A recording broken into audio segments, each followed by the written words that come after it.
the psyop continues. I have to be very coded here. I have to code my language so I don't get banned for a lifetime. This thing is such a freaking, it's so blindingly obvious how the career of this woman has been used. So I was going to it. CNN medical pundit now has regrets about her absolutism. I'm not going to say anything of that. All right. So you can see that right there. I hope this is my boys over at the Legal Insurrection with William Jacobson and the guys and gals over there who are just kicking ass. All right. After muzzling hindered her son's language development, Wen begins to embrace an approach we have embraced throughout the pandemic: personal risk assessment. So here she is, Dr. Leana Wen, Planned Parenthood president.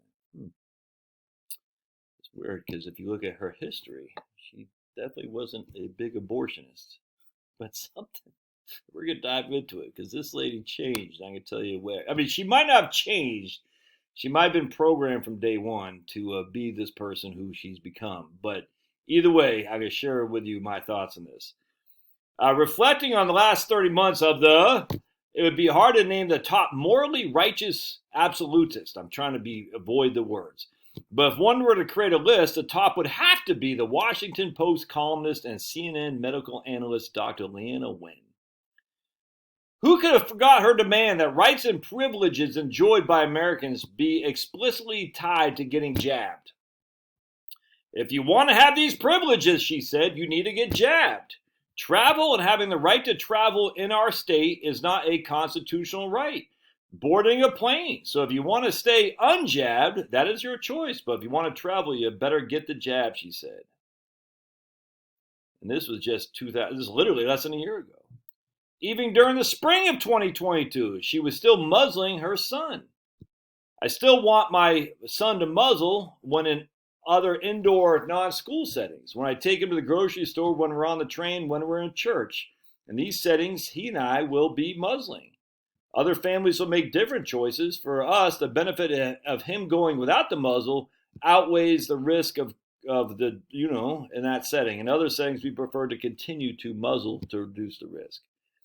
In the wake of the more infectious variants, the failure of the mandates to contain the uncontainable V and harm that has occurred to her own children, she has now decided to embrace personal risk assessment. And she goes on to it. I accept the risk that my kids will probably contact that this school year, just as they would contact something else, respiratory virus and other contagious diseases. As most Americans, something in our family will almost certainly be mild. And like most Americans, we made the decision that following precautions strict enough to prevent the highly contagious BA5 will be very challenging.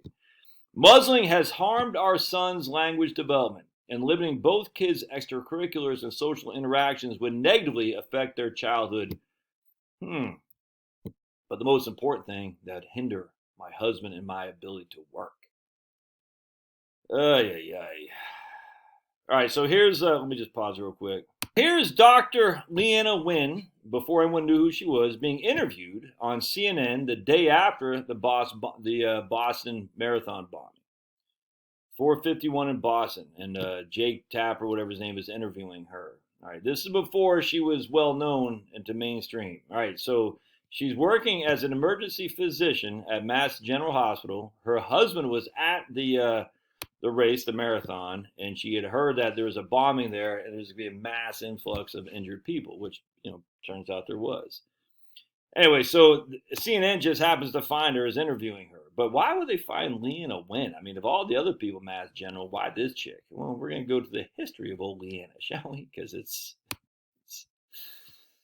we're going to go to newspapers.com. This is such a clown show. And we're going to pause it real quick. Treat bomb victims, then treat thyself. There's Dr. Leana Wen, who is, again, in the Mass General Hospital. All right, there she is. This is in the Philadelphia Inquirer from 2013. But let's go back.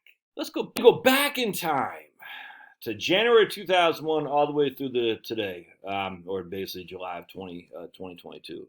The first mention of old Leana is right here in the St. Louis Dispatch of 2003. Let's take a look what this said, shall we? Because it's interesting when she was.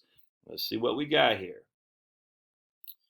All right, medical and legal leaders differ on cause of soaring malpractice costs. So she had written a letter blaming the insurance industry for the crisis of malpractice. Directed loss at companies that insure Missouri physicians tripled last year. All right, Dr. Wen blames the insurance industry for the medical malpractice insurance. Okay, so that's interesting. Now, she wasn't a doctor at this point. She's just a student. So, okay, interesting. I don't care all that much to read about that, but I kind of come down here and I said, oh, now, and we go to 2005, and old Leana Wen is now president of the American Medical Student Association. Interesting. All right, so here she is. If we can get this to cooperate. Keynote speakers of some conference will include Leana Wen, president of the American Medical, Joan Reed, dean for diversity at Harvard School of Public Health. Harvard School of Public Health is going to give a talk the same time as Leana, and she's a dean of diversity, and she's going to give a talk the same time Leana Wen is in 2005. Isn't that interesting how Leana ends up going to Boston? You think there's not anything to do here? Let's keep going, shall we? Because this is where they meet. Then we're going to come down here. We see Leana Wen writes a letter to the editor, and it looks like the Baltimore Sun, that drug firms' gifts mar objectivity. All right, because what's happening is a ban on all gifts from drug companies is sorely needed to maintain our objectivity and foster trust in the doctor-patient relationship. So remember, this is probably when Leana was still somewhat righteous here. A ban on all gifts from drug companies is sorely needed. We call on all physicians, let's see here, to join the medical students in foregoing gifts from drug companies. There simply is no role for marketing masquerading as education when our patients' lives are at stake. Soon after this, she gets chosen for a Rhodes Scholarship. All right, students chosen from almost 900 applicants.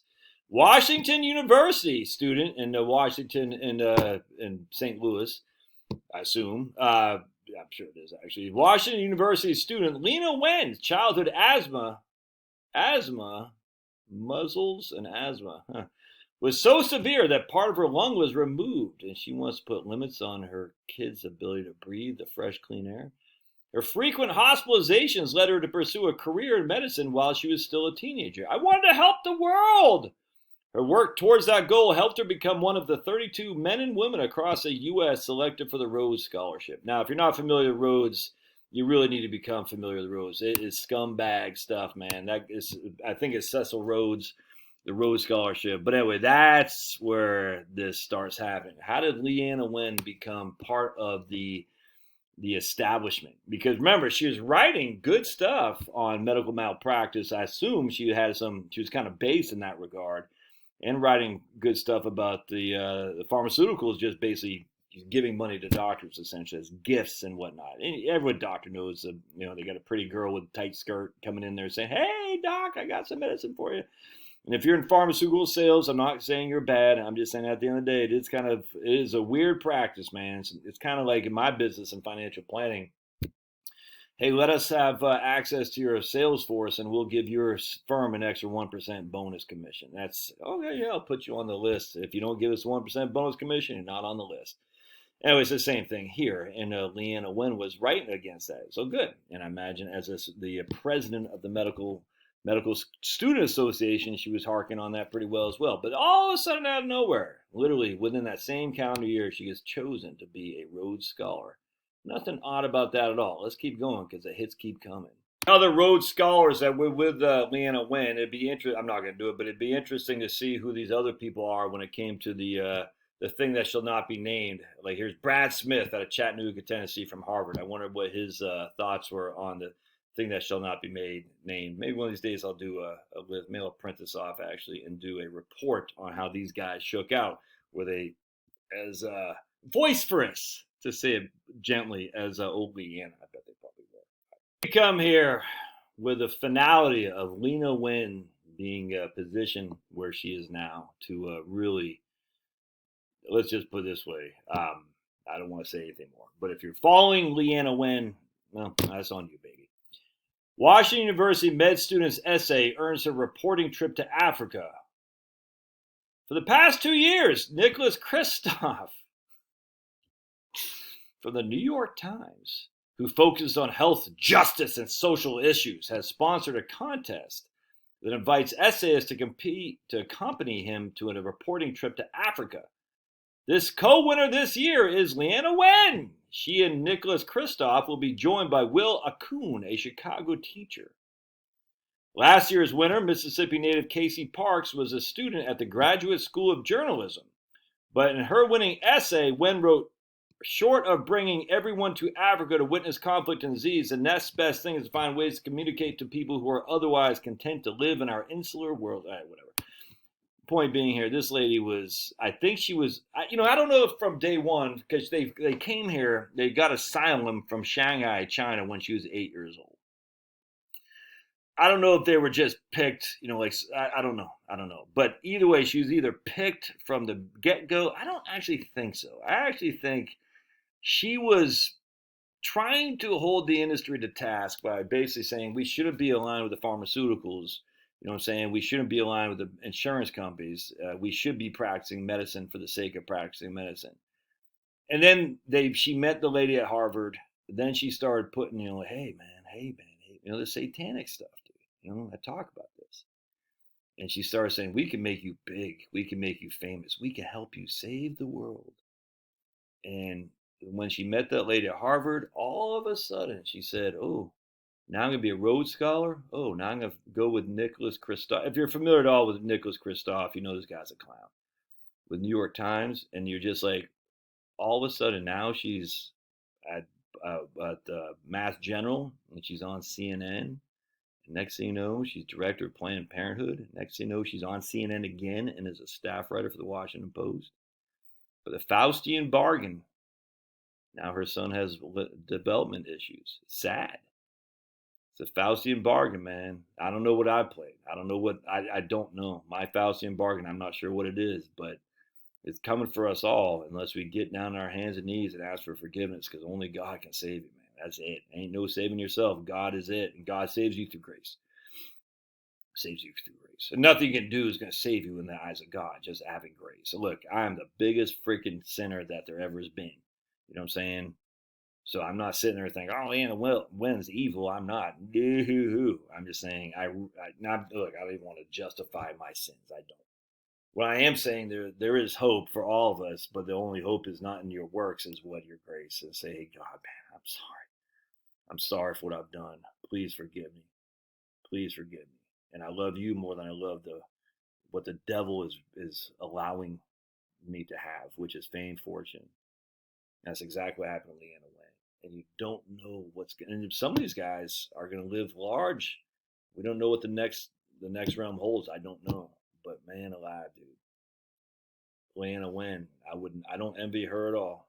I don't envy her at all, because I don't know if this is, I just don't know. But you can see the ramifications of throwing your lot in with these people. It's not good, man. Right. Love your thoughts. We'll see you.